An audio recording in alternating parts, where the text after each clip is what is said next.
Pada tahun 2018, aku membuat video-video di gereja. Karena keterampilan profesionalku meningkat dengan cepat. Dan biasanya, aku membantu saudara-saudari menyelesaikan beberapa masalah dan kesulitan. Semua orang memiliki kesan yang baik terhadapku. Dan beberapa tugas penting dipercayakan kepadaku oleh para pemimpin.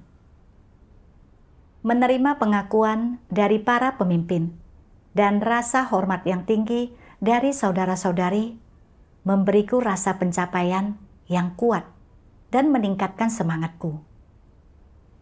Meskipun aku bukan pemimpin tim, aku akan segera mengenali dan menganalisis masalah dalam pekerjaan kami.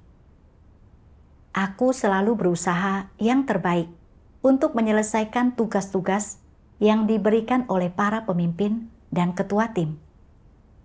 Jadi, aku merasa memiliki beban yang cukup berat dalam tugasku dan merasa bahwa aku cukup taat. Terutama ketika aku melihat beberapa saudara-saudari di sekitarku menjadi negatif, bermalas-malasan dalam tugas mereka, dan tidak melaksanakan tugas mereka dengan benar karena mereka tidak puas dengan tugas-tugas yang diberikan oleh gereja. Kupikir, jika aku menghadapi situasi seperti itu, aku tidak akan bertindak seperti mereka. Aku akan tetap taat. Suatu hari, di tahun 2022, pemimpin kelompok memberitahuku bahwa ada kekurangan orang untuk pekerjaan tulis-menulis. Karena beban kerja dalam kelompok kami tidak berat, dan aku memiliki keterampilan menulis, dan biasanya dapat mempersekutukan kebenaran untuk menyelesaikan beberapa masalah. Setelah evaluasi yang menyeluruh, para pemimpin memutuskan untuk mengatur agar aku melakukan pekerjaan tulis-menulis. Ketika aku mendengar berita ini, aku tidak bisa mempercayai pendengaranku. Kupikir, apakah mereka akan menyesuaikan tugasku? Aku baik-baik saja berada di kelompok ini. Saudara-saudari menerimaku, dan orang-orang dari kelompok lain bahkan mendatangiku untuk meminta nasihat. Ini membuatku terlihat sangat bagus. Jika aku melakukan pekerjaan tulis-menulis, aku tidak memahami prinsip-prinsipnya. Dan aku tidak tahu berapa lama waktu yang diperlukan untuk mengejar ketertinggalanku dari yang lain. Karena aku memulai dari awal. Bukankah itu berarti aku akan menjadi yang terburuk dalam kelompok? Aku benar-benar tak bisa memahami mengapa mereka harus memilihku? Aku memikirkan beberapa saudari yang kukenal yang memiliki keterampilan menulis yang baik. Tidak lama setelah mereka mulai melakukan pekerjaan tulis-menulis, mereka dipindah tugaskan karena mereka tidak cocok dengan pekerjaan itu. Aku merasa bahwa aku tidak sebagus mereka. Dan jika aku tidak bisa melakukan pekerjaan dengan baik, itu akan memalukan. Tidak peduli bagaimana aku membandingkan keduanya. Aku merasa bahwa tugasku saat ini lebih stabil dan bergengsi. Makin aku berpikir seperti ini, makin aku merasa bahwa para pemimpin terlalu terburu-buru dalam pertimbangannya. Bahwa mereka tidak memahami kelebihanku dengan jelas sebelum memindahkanku. Aku mengeluh kepada pemimpin tim. Apakah para pemimpin tidak mengevaluasi hal ini dengan teliti? Aku lebih pandai dalam membuat video. Pekerjaan tulis-menulis bukanlah kelebihanku. Jika aku pergi, aku tidak akan melakukannya dengan baik. Bukankah mereka seharusnya mempertimbangkan kembali berdasarkan kelebihanku? Kupikir, pemimpin tim akan berempati denganku dari perspektifku, dan mungkin berbicara dengan para pemimpin untuk mempertimbangkan kembali penyesuaianku. Namun, dia bersekutu bahwa aku harus terlebih dahulu mempertimbangkan kebutuhan pekerjaan gereja. Aku menyadari bahwa aku tidak boleh membantah dan harus taat terlebih dahulu. Kemudian, aku mencari prinsip-prinsip mengenai penyesuaian tugas. Firman Tuhan katakan, Rumah Tuhan mengatur orang untuk menjalankan tugas tertentu, bukan berdasarkan kesukaan orang, melainkan berdasarkan kebutuhan pekerjaan, dan apakah dengan menjalankannya orang mampu memperoleh hasil. Menurutmu, bolehkah rumah Tuhan mengatur tugas berdasarkan kesukaan masing-masing orang? Bolehkah rumah Tuhan memakai orang-orang dengan syarat memuaskan kesukaan pribadi mereka? Cara mana yang sesuai dengan prinsip rumah Tuhan dalam memakai orang? Cara mana yang sesuai dengan prinsip-prinsip kebenaran? Cara yang sesuai adalah dengan memilih orang berdasarkan kebutuhan pekerjaan di rumah Tuhan dan berdasarkan hasil yang orang peroleh dari pelaksanaan tugas mereka. setelah membaca firman Tuhan, aku memahami hal ini. Di dalam gereja, memberikan tugas sesuai dengan kelebihan orang hanyalah salah satu aspek. Yang paling penting adalah melakukannya berdasarkan kebutuhan pekerjaan gereja. Sekarang ada kekurangan orang untuk pekerjaan tulis-menulis, dan beban kerja dalam kelompokku tidak terlalu berat. Meskipun aku tidak hadir, hal itu tidak akan menghambat kemajuan kerja. Aku harus mempertimbangkan pekerjaan gereja terlebih dahulu, mengesampingkan pilihan dan tuntutan pribadiku. Jika aku hanya memuaskan kesukaanku sendiri, itu terlalu egois. Setelah menyadari hal ini, hatiku tidak lagi merasa menentang. Kemudian, aku membaca firman Tuhan ini. Jika orang percaya kepada Tuhan tetapi tidak mengindahkan firman-Nya, tidak menerima kebenaran, atau tunduk pada penataan dan pengaturannya, jika mereka hanya menunjukkan perilaku baik tertentu, tetapi tidak mampu memberontak terhadap daging, dan tidak melepaskan apapun dari harga diri atau kepentingan mereka, jika, meskipun di luarnya, mereka terlihat melaksanakan tugas, mereka tetap hidup berdasarkan watak iblis dalam diri mereka, dan belum sedikit pun melepaskan atau mengubah falsafah dan cara hidup iblis mereka, lalu bagaimana mungkin mereka percaya kepada Tuhan?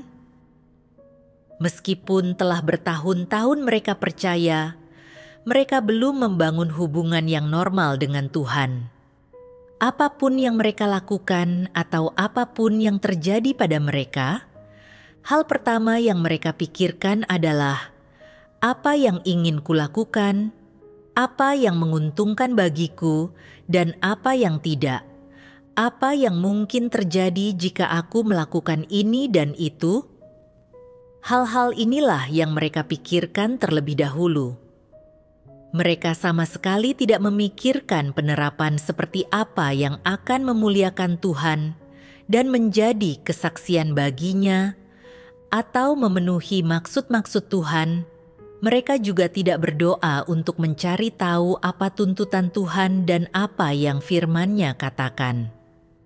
Mereka tidak pernah memperhatikan apa maksud atau tuntutan Tuhan dan bagaimana manusia harus melakukan penerapan untuk memuaskan Tuhan. Meskipun terkadang mereka berdoa di hadapan Tuhan dan bersekutu dengannya, sebenarnya mereka hanya berbicara kepada diri mereka sendiri, tidak dengan sungguh-sungguh mencari kebenaran. Ketika mereka berdoa kepada Tuhan dan membaca firman-Nya, mereka tidak mengaitkannya dengan hal-hal yang mereka hadapi dalam kehidupan nyata. Jadi, di lingkungan yang Tuhan atur, bagaimana mereka menanggapi kedaulatan, pengaturan, dan penataannya? Ketika diperhadapkan dengan hal-hal yang tidak memuaskan keinginan mereka sendiri, mereka menghindarinya dan menentangnya dalam hati mereka.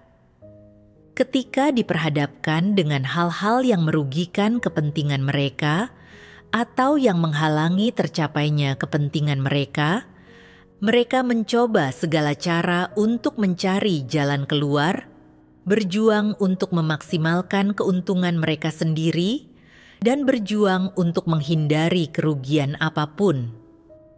Mereka tidak berusaha memenuhi maksud Tuhan, melainkan hanya memenuhi keinginan mereka sendiri. Seperti inikah percaya kepada Tuhan itu? Apakah orang-orang seperti ini memiliki hubungan dengan Tuhan? Tidak. Mereka hidup dengan cara yang hina, keji, keras kepala, dan buruk.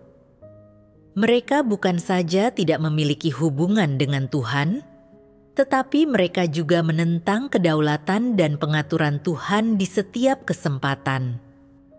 Mereka sering mengatakan, "Biarlah Tuhan yang berdaulat atas dan mengatur segalanya dalam hidupku.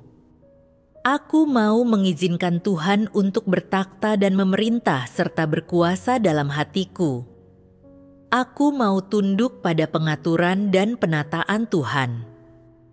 Namun, ketika hal-hal yang mereka hadapi merugikan kepentingan mereka sendiri, mereka tidak mampu tunduk. Alih-alih mencari kebenaran di lingkungan yang diatur oleh Tuhan, mereka malah berusaha berbalik dan melarikan diri dari lingkungan itu. Mereka tidak mau tunduk pada pengaturan dan penataan Tuhan, melainkan melakukan segala sesuatu menurut kehendak mereka sendiri, asalkan kepentingan mereka tidak dirugikan. Mereka sama sekali mengabaikan maksud Tuhan, hanya memedulikan kepentingan mereka sendiri, keadaan mereka sendiri, serta suasana hati dan perasaan mereka sendiri. Seperti inikah percaya kepada Tuhan itu?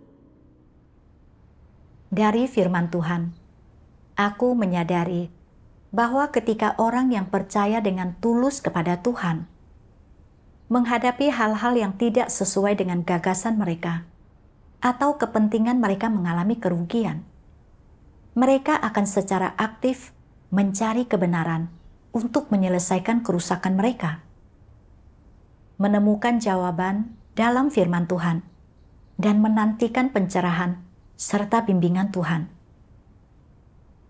Mereka yang tidak mencari kebenaran dan tidak bernalar hanya akan terpaku pada orang-orang atau situasi ketika mereka menghadapi hal-hal yang tidak sesuai dengan gagasan mereka. Dan mereka bahkan mungkin mengeluh tentang Tuhan, serta tak mau tunduk pada pengaturan dan penataan Tuhan. Menghubungkan hal ini dengan diriku sendiri. Setiap kali aku berpikir bahwa aku tidak dapat dihargai oleh orang lain saat melakukan pekerjaan tulis-menulis dan disingkapkan sebagai orang yang tidak berguna, aku mencoba membenarkan diriku sendiri dan mencari-cari alasan, bersembunyi di balik kurangnya keterampilanku, dengan sadar menekankan kelemahanku, berharap bahwa pemimpin tim akan bersimpati denganku dan memahamiku, sehingga aku dapat tetap berada di dalam kelompok dan mempertahankan statusku. Ketika tidak ada hal yang menimpaku dan aku menikmati gengsiku, aku mengaku tunduk kepada Tuhan dan menerima segala sesuatu darinya. Namun, ketika dihadapkan pada hal-hal yang tidak sesuai dengan gagasanku atau menyebabkan kerugian bagi kepentingan pribadiku. Aku berdebat dan menentang, menolak dan tidak puas dengan pengaturan Tuhan. Selain itu, aku mencari-cari kesalahan orang lain dengan mengatakan bahwa pengaturan para pemimpin tidak bernalar. Setelah memikirkannya dengan cermat, para pemimpin jelas membuat penyesuaian yang bernalar berdasarkan kebutuhan pekerjaan. Dan aku memang memiliki keterampilan menulis. Bukannya aku sama sekali tidak terampil. Namun, karena aku merasa penyesuaian ini akan membahayakan reputasi dan statusku, aku mengeluh dan menentang. Aku sungguh tidak bernalar. Jadi, aku berdoa kepada Tuhan, bersedia tunduk dan menerima bahwa ini adalah darinya, serta berusaha yang terbaik untuk melakukan pekerjaan tulis-menulis.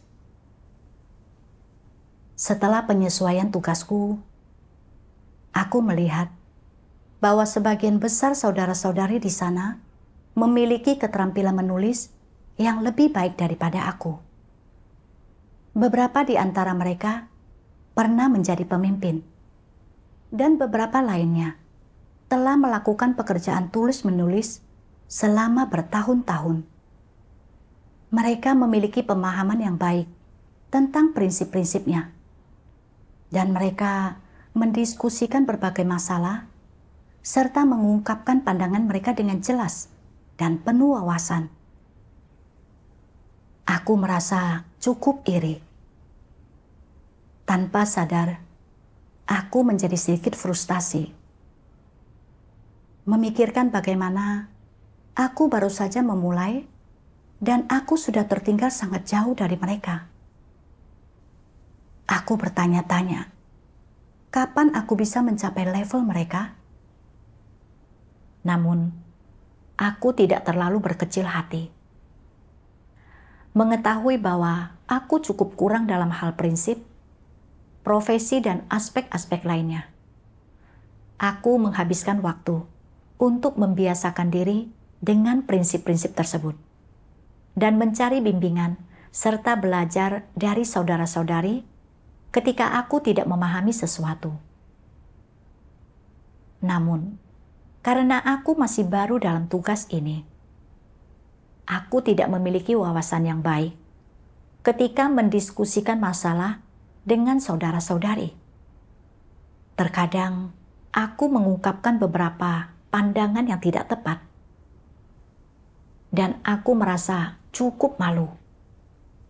Kalau begini, makin banyak aku bekerja, makin buruk penampilanku. Apalagi untuk membuat orang lain menghargaiku. Aku khawatir bahwa saudara-saudari akan berpikir bahwa kualitasku terlalu buruk dan bahwa aku tidak layak untuk dibina. Melihat betapa penting dan menantangnya pekerjaan ini, aku menjadi makin khawatir jika tidak dapat bekerja dengan baik serta menyesuaikan diri. Itu akan sangat memalukan. Sejak saat itu, aku selalu melaksanakan tugasku dengan setengah hati. Aku menatap layar komputer. Pikiranku kosong. Aku tidak memiliki minat dan motivasi untuk mempelajari profesi ini. Selalu ada perasaan putus asa yang tidak dapat dijelaskan dalam hatiku. Terkadang, aku bahkan berkhayal tentang kapan para pemimpin mungkin berubah pikiran dan menyuruhku kembali. Berpikir bahwa itu akan lebih baik daripada terlihat tidak berguna dan tidak diperhatikan di sini. Kemudian, saudari yang melatihku dalam profesi ini mengenali beberapa masalah prinsip dalam tugasku. Ketika dia menganalisisnya, dia bahkan menunjukkan masalah dan penyimpangan dalam kelompok tersebut. aku merasa sangat malu. Tanpa disadari, berbagai kenangan ketika dahulu aku membuat video muncul di benakku. Saat itu, aku merasa bergengsi. Orang-orang mendatangiku dengan berbagai pertanyaan. Dan akulah yang sering kali menunjukkan kesalahan kepada orang lain. Namun, sekarang aku telah menjadi contoh negatif. Dan kesalahanku terus-menerus ditunjukkan. Ini hanyalah dua hal yang ekstrim. Perbedaan ini membuatku makin negatif. Aku bahkan berpikir untuk mengatakan kepada para pemimpin bahwa aku tidak mampu melakukan pekerjaan ini dan ingin kembali membuat video. Namun, aku takut orang lain akan mengatakan bahwa aku tidak taat. Jadi, dengan enggan, aku melaksanakan tugasku. Suatu hari, aku tiba-tiba teringat akan firman Tuhan yang mengatakan, "Jika engkau tidak menyelesaikan masalah tepat waktu pada saat masalah itu terjadi, maka setelah masalah dalam dirimu ini menumpuk dan menjadi semakin serius, dan antusiasme atau tekadmu tidak lagi cukup untuk menyokongmu dalam pelaksanaan tugasmu, engkau akan terjerumus dalam kenegatifan. Bahkan, sampai pada titik di mana engkau mungkin saja akan meninggalkan Tuhan. Dan tentu saja tidak mampu tetap teguh." Aku menyadari bahwa sangat berbahaya jika keadaan negatif ini tidak diatasi. Meskipun dari luar, aku telah melaksanakan tugasku. Aku tidak melakukannya dengan hati. Aku sering mengenang saat-saat ketika aku dihargai dan dipuji oleh orang lain. Dan aku tidak pernah memberikan upaya terbaikku. Aku menyadari bahwa masalah ini harus diselesaikan. Dan aku tidak boleh terus bersikap asal-asalan dan menipu diriku sendiri seperti ini. Kemudian, ketika merenung, aku membaca firman Tuhan. Janganlah ada orang yang menganggap diri mereka sempurna, istimewa, mulia, atau berbeda dari orang lain. Semua ini disebabkan oleh kebodohan dan watak congkak manusia. Selalu menganggap dirimu istimewa. Ini disebabkan oleh watak yang congkak, tidak pernah bisa menerima kekuranganmu, dan tidak pernah mampu menghadapi kesalahan dan kegagalanmu. Ini disebabkan oleh watak yang congkak.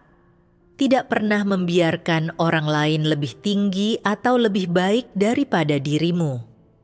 Ini disebabkan oleh watak yang congkak. Tidak pernah membiarkan kekuatan orang lain melampaui atau melebihi kekuatan mereka sendiri. Ini disebabkan oleh watak yang congkak. Tidak pernah membiarkan orang lain memiliki pemikiran, saran dan pandangan yang lebih baik daripadamu. Dan ketika engkau mendapati bahwa orang lain lebih baik daripadamu, lalu engkau menjadi negatif, tidak ingin berbicara, merasa tertekan dan sedih, serta menjadi kesal. Semua ini disebabkan oleh watak yang congkak. Watak yang congkak dapat membuatmu melindungi reputasimu, tak dapat menerima koreksi orang lain, tak mampu menghadapi kekuranganmu, serta tak mampu menerima kegagalan dan kesalahanmu sendiri. Selain itu, ketika seseorang lebih baik daripadamu, hal itu dapat menyebabkan kebencian dan kecemburuan muncul di dalam hatimu, dan engkau dapat merasa terkekang, sampai-sampai engkau tak ingin melaksanakan tugasmu, dan bersikap asal-asalan dalam melaksanakannya. Watak yang congkak dapat menyebabkan perilaku dan perbuatan ini muncul dalam dirimu. Firman Tuhan telah membantuku menemukan alasan dari kenegatifanku. Aku selalu berpikir bahwa aku mampu dan menganggap diriku terhormat, ingin berada di posisi yang unggul dengan orang-orang yang mengelilingi serta memujiku kemanapun aku pergi. Ketika aku tidak bisa mendapatkan rasa hormat dari orang lain atau tidak bisa menjadi pusat perhatian, aku menjadi negatif dan ingin melarikan diri dari situasi tersebut. Ini semua karena naturku yang terlalu congkak.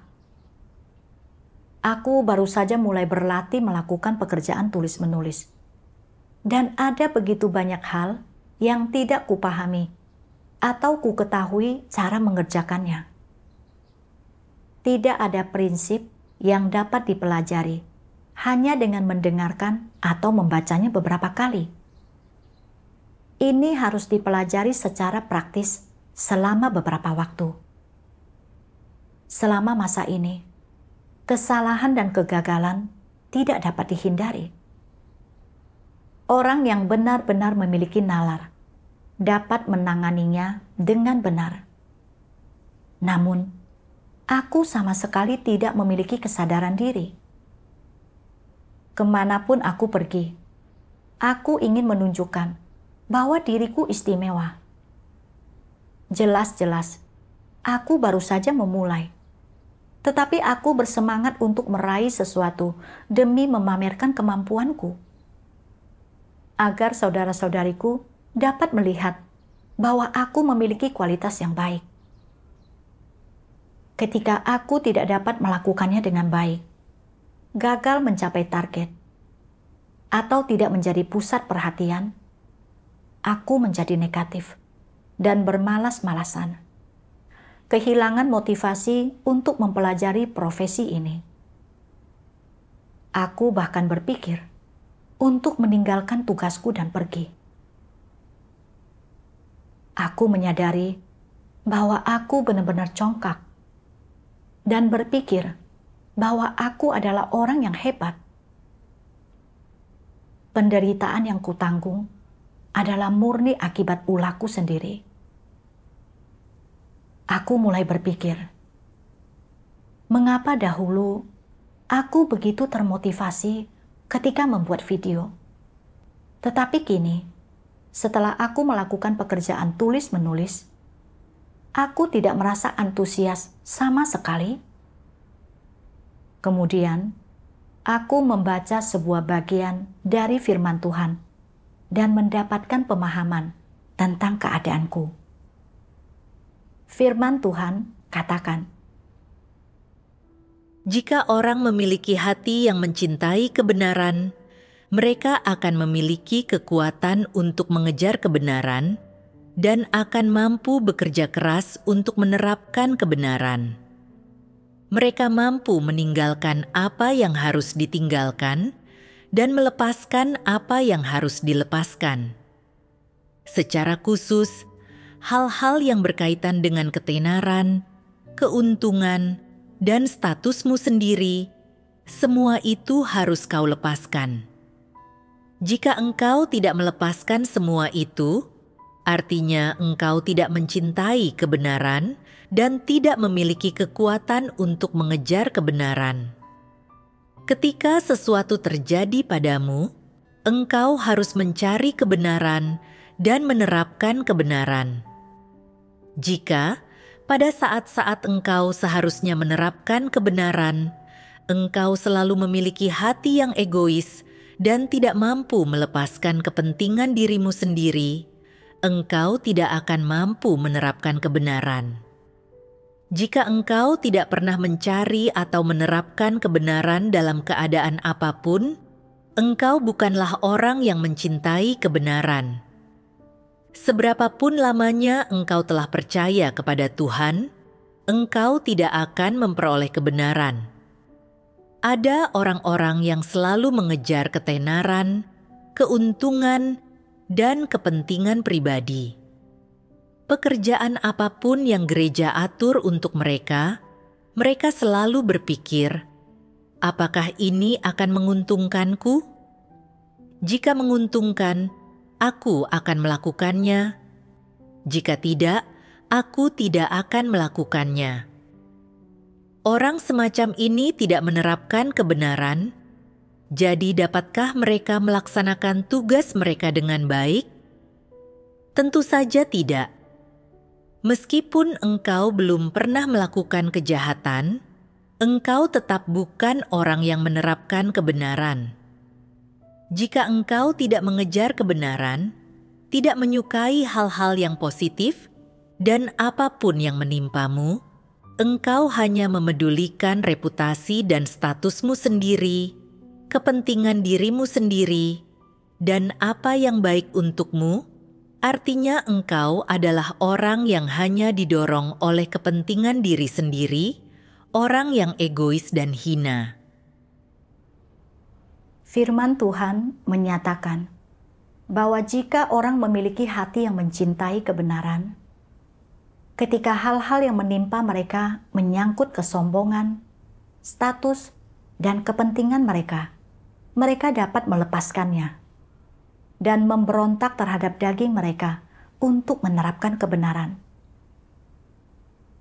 Aku merenungkan bagaimana ketika aku membuat video. Aku merasa menanggung beban dan taat, serta menganggap diriku sebagai orang yang mengejar kebenaran. Baru ketika dihadapkan pada kenyataan, aku menyadari bahwa apa yang kulakukan sebelumnya bukanlah upayaku untuk memuaskan Tuhan. Bahwa aku hanya melakukan beberapa pekerjaan yang tidak melibatkan kepentinganku sendiri. Sekarang, aku terus ingin kembali membuat video, bukan karena aku menyukai tugas itu, melainkan karena aku tidak bisa melepaskan dukungan dan penghargaan dari saudara-saudariku. Meskipun dari luar, aku tidak memiliki jabatan sebagai pemimpin tim. Saudara-saudariku memiliki kesan yang baik terhadapku di hati mereka. Setiap kali aku menyelesaikan masalah atau melakukan sesuatu dengan baik, aku menerima penghargaan serta pujian dari mereka, dan aku sangat menikmatinya. Oleh karena itu, berapapun harga yang kubayarkan, atau sebesar apapun penderitaan yang kualami, aku tidak mengeluh. Sebaliknya, melakukan pekerjaan tulis-menulis membuatku merasa malu. Di sini, aku harus mempelajari segalanya dari awal, dan tidak ada yang memerhatikanku. Mustahil bagiku untuk menjadi guru bagi orang lain seperti sebelumnya. Aku bukan hanya harus mengesampingkan diriku sendiri dan menanyakan hal-hal dasar kepada orang lain. Aku sangat kurang dalam profesi ini, sehingga aku juga harus terus-menerus menerima bimbingan. Aku tidak ingin menghadapi kekuranganku. Aku hanya ingin bersukaria dengan karangan bunga dan tepuk tangan, serta menikmati penghargaan dan pujian orang lain. Aku bahkan berkhayal bahwa suatu hari nanti para pemimpin akan mengizinkanku untuk membuat video lagi, sehingga aku bisa terus dikelilingi dan dipuji oleh banyak orang. Namun, hasil ini tidak pernah terjadi. Sebaliknya, kerusakan dan kekuranganku terus disingkapkan. Oleh karena itu, aku menjadi negatif dan kesal, serta kehilangan motivasi dalam melaksanakan tugasku. Pada saat ini, aku menyadari bahwa dahulu aku hanya melaksanakan tugasku demi reputasi dan status. Dan aku sama sekali tidak menganggap tugasku sebagai tanggung jawab. Selama waktu itu, aku sering mencari dan merenungkan keadaanku. Aku membaca firman Tuhan yang berbunyi, Bagi antikristus, reputasi dan status adalah hidup mereka. Bagaimanapun cara mereka hidup, di lingkungan manapun mereka tinggal, pekerjaan apapun yang mereka lakukan, apapun yang mereka kejar, apapun tujuan mereka, apapun arah hidup mereka, semua itu berkisar tentang bagaimana memiliki reputasi yang baik dan status yang tinggi. Dan tujuan ini tidak berubah. Mereka tak pernah mampu melepaskan hal-hal semacam ini. Inilah wajah para antikristus yang sebenarnya dan esensi mereka. Seandainya engkau menempatkan mereka di hutan primer jauh di pedalaman pegunungan, mereka tetap tidak akan mengesampingkan pengejaran mereka akan reputasi dan status. Engkau dapat menempatkan mereka di antara kelompok orang manapun, dan satu-satunya yang mereka pikirkan tetaplah reputasi dan status. Meskipun para antikristus juga percaya kepada Tuhan, mereka memandang pengejaran akan reputasi dan status sama dengan pengejaran iman kepada Tuhan dan menganggapnya memiliki bobot yang sama. Artinya, pada saat mereka menempuh jalan iman kepada Tuhan, mereka juga mengejar reputasi dan status mereka sendiri. Dapat dikatakan bahwa di dalam hati para antikristus, mereka percaya bahwa mengejar kebenaran dalam iman mereka kepada Tuhan adalah mengejar reputasi dan status. Pengejaran akan reputasi dan status juga adalah pengejaran akan kebenaran, dan mendapatkan reputasi dan status berarti mendapatkan kebenaran dan hidup. Jika mereka merasa bahwa mereka tidak memiliki reputasi, ketenaran, atau status, bahwa tak seorang pun mengagumi mereka, atau menghargai mereka, atau mengikuti mereka, maka mereka merasa sangat kecewa. Mereka yakin tidak ada gunanya percaya kepada Tuhan, itu tidak bernilai, dan mereka berkata dalam hati, apakah iman kepada Tuhan seperti itu adalah sebuah kegagalan? Apakah itu sia-sia? Mereka seringkali memikirkan hal-hal semacam itu di dalam hatinya. Mereka memikirkan bagaimana mereka dapat memiliki kedudukan di rumah Tuhan, bagaimana mereka dapat memiliki reputasi yang tinggi di gereja, sehingga orang-orang mendengarkan ketika mereka berbicara dan mendukung mereka ketika mereka bertindak dan mengikuti mereka kemanapun mereka pergi, agar mereka memiliki hak bicara di gereja dan memiliki ketenaran, gengsi, dan status. Mereka sangat berfokus pada hal-hal semacam itu di dalam hati mereka. Semua ini adalah hal-hal yang dikejar oleh orang-orang semacam itu. Mengapa mereka selalu memikirkan hal-hal semacam itu? Setelah membaca firman Tuhan, setelah mendengarkan khotbah, apakah mereka benar-benar tidak memahami semua ini? Apakah mereka benar-benar tidak mampu mengenali semua ini? Apakah firman Tuhan dan kebenaran benar-benar tidak mampu mengubah gagasan, ide, dan pendapat mereka? Sama sekali tidak. Masalahnya terletak pada diri mereka. Itu sepenuhnya karena mereka tidak mencintai kebenaran, karena di dalam hatinya mereka muak akan kebenaran, dan akibatnya mereka sama sekali tidak menerima kebenaran. Di mana hal ini ditentukan oleh esensi natur mereka. Firman Tuhan menyingkapkan bahwa antikristus sangat menyukai reputasi dan status. Mereka percaya kepada Tuhan, meninggalkan berbagai hal, dan mengorbankan diri mereka sendiri demi reputasi dan status.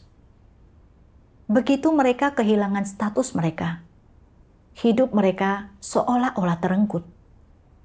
Mereka kehilangan minat dan motivasi dalam segala hal.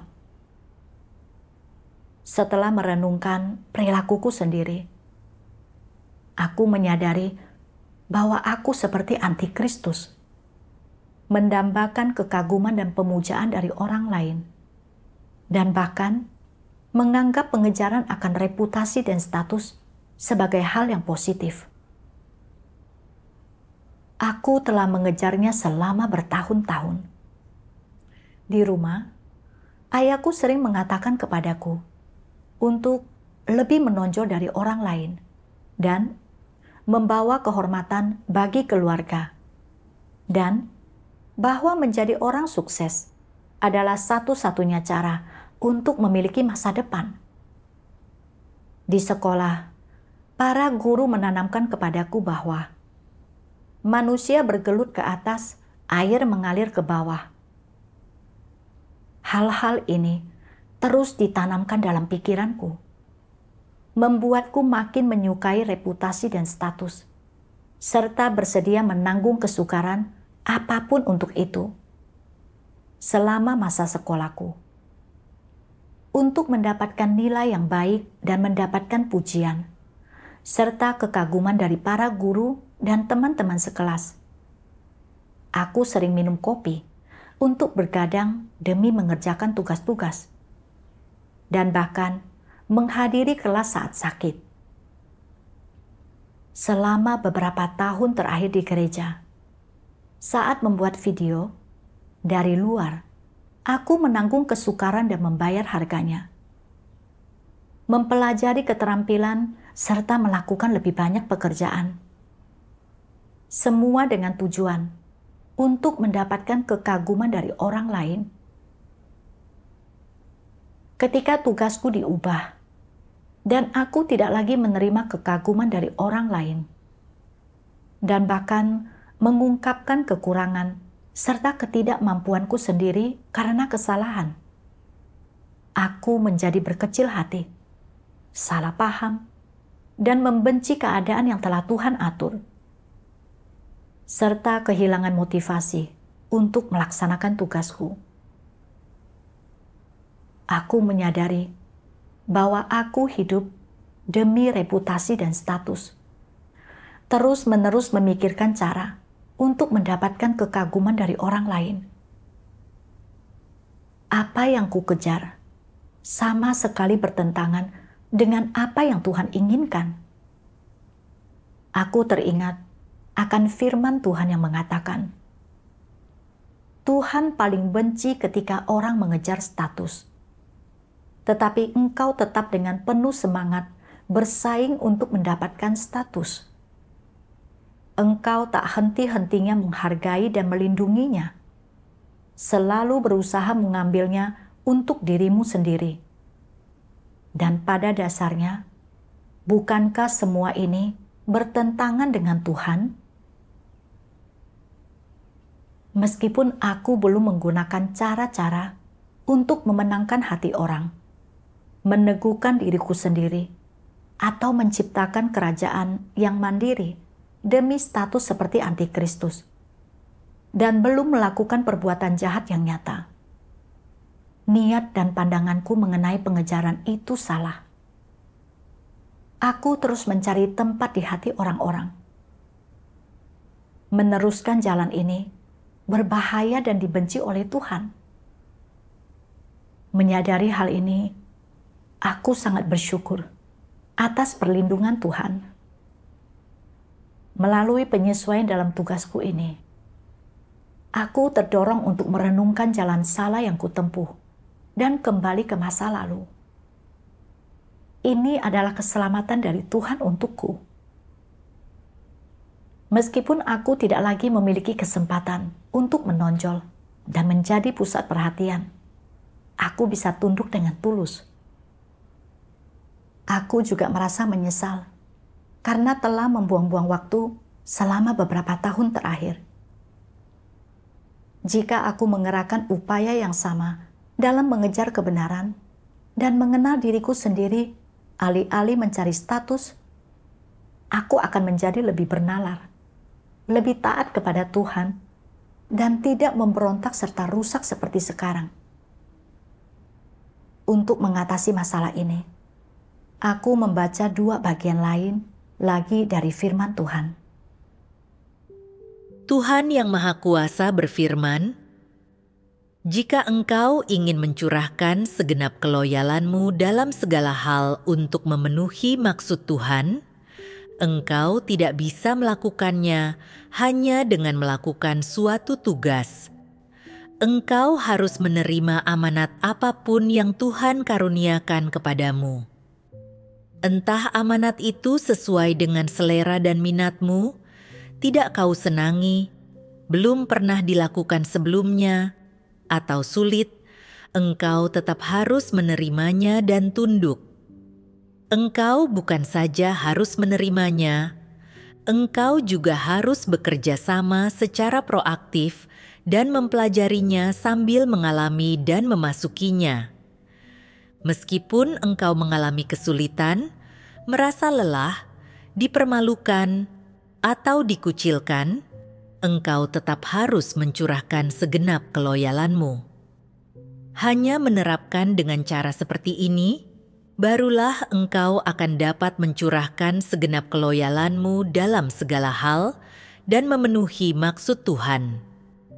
Engkau harus menganggap tugas itu sebagai tugas yang harus kau laksanakan, bukan menganggapnya sebagai urusan pribadimu. Apa yang harus engkau pahami tentang tugas?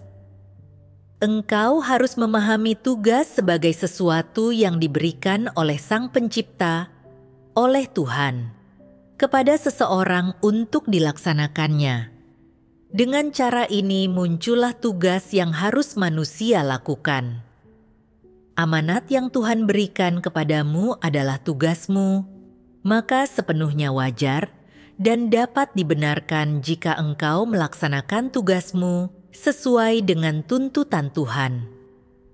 Jika engkau paham bahwa tugas ini adalah amanat dari Tuhan, dan ini adalah bentuk kasih dan berkat Tuhan untukmu, engkau akan dapat menerima tugasmu dengan hati yang mengasihi Tuhan, dan engkau akan mampu memperhatikan maksud Tuhan saat melaksanakan tugasmu, dan engkau akan mampu mengatasi semua kesulitan untuk memuaskan Tuhan.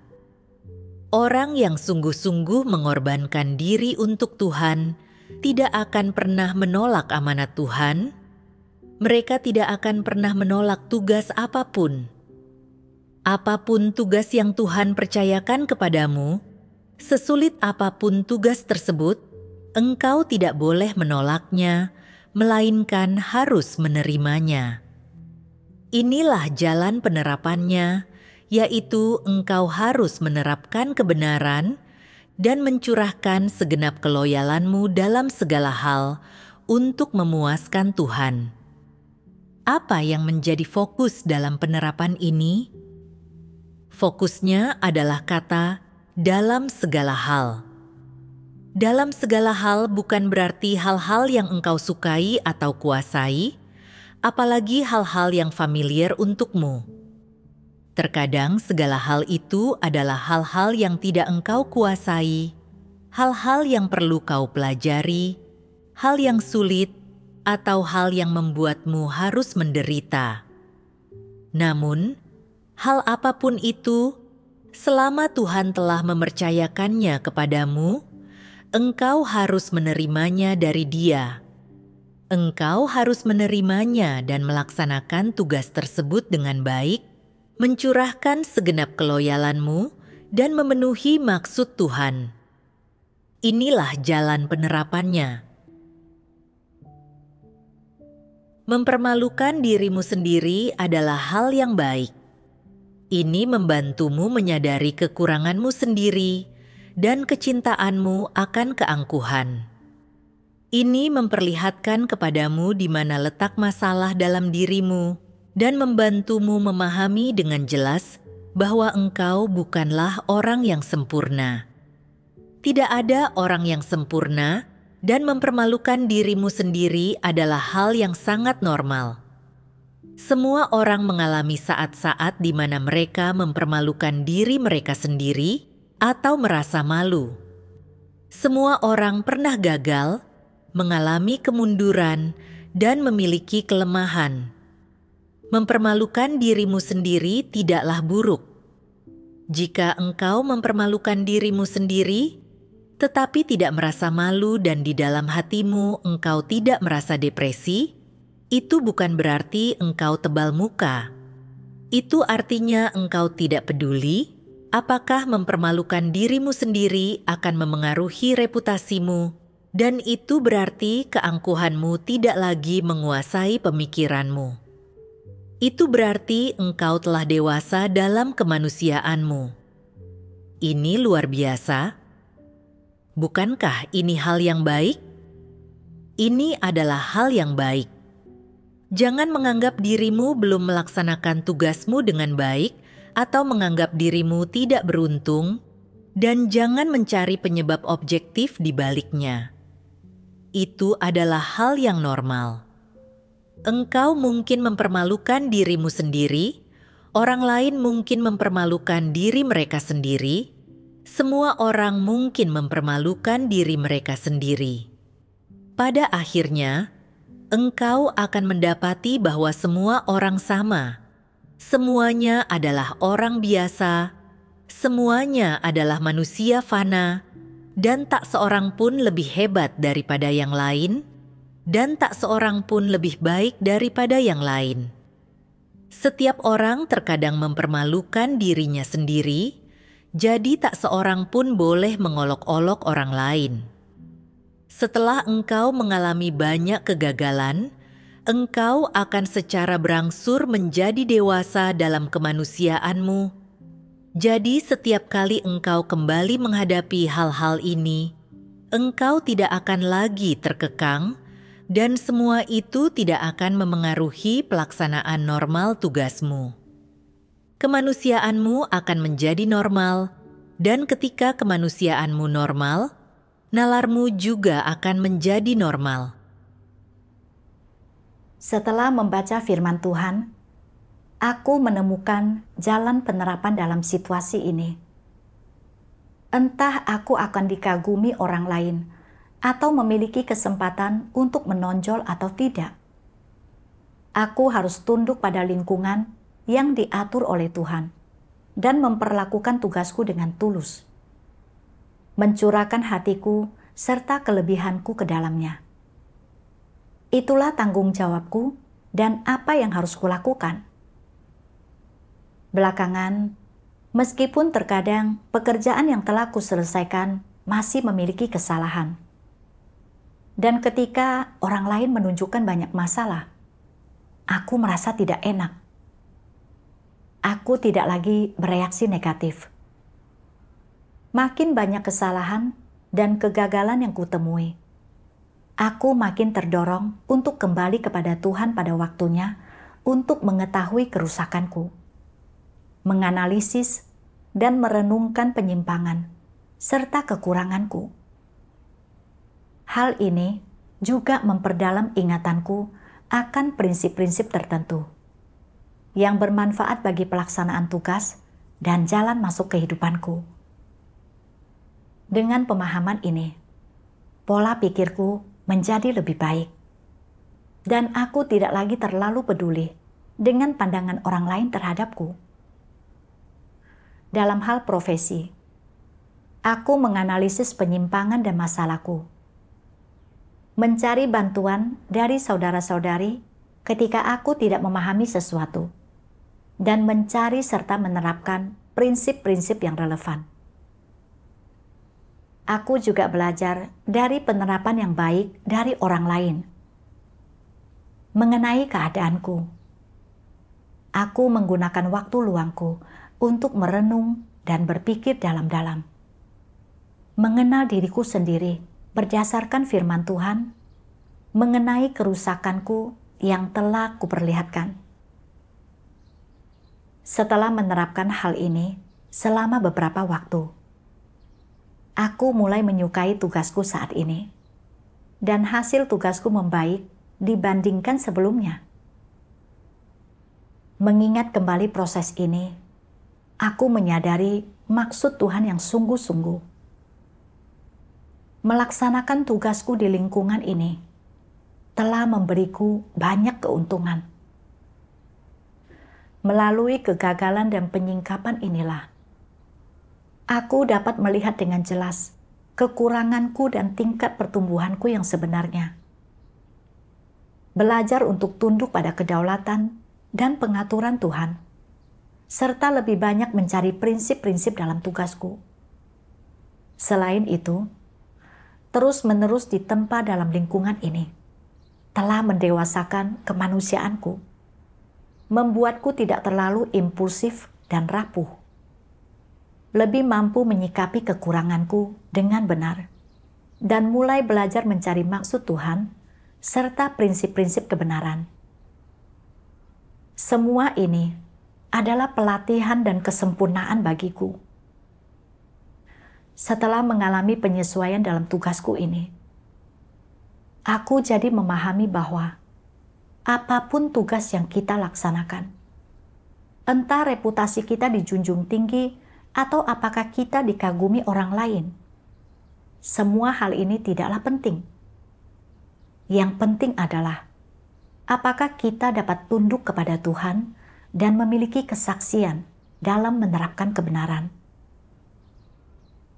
Dahulu, ketika aku melihat orang lain menjadi negatif dan tidak taat setelah tugas mereka disesuaikan, aku meremehkan mereka dan berpikir bahwa aku lebih baik. Saat menghadapi fakta-fakta sekarang, aku menyadari bahwa naturku terlalu congkak dan aku tidak lebih tunduk kepada Tuhan daripada orang lain. Melalui situasi yang diatur oleh Tuhan, aku telah memperoleh pengetahuan tentang diriku sendiri dan mengalami beberapa perubahan. Dari dalam hatiku, aku benar-benar bersyukur atas keselamatan yang Tuhan berikan.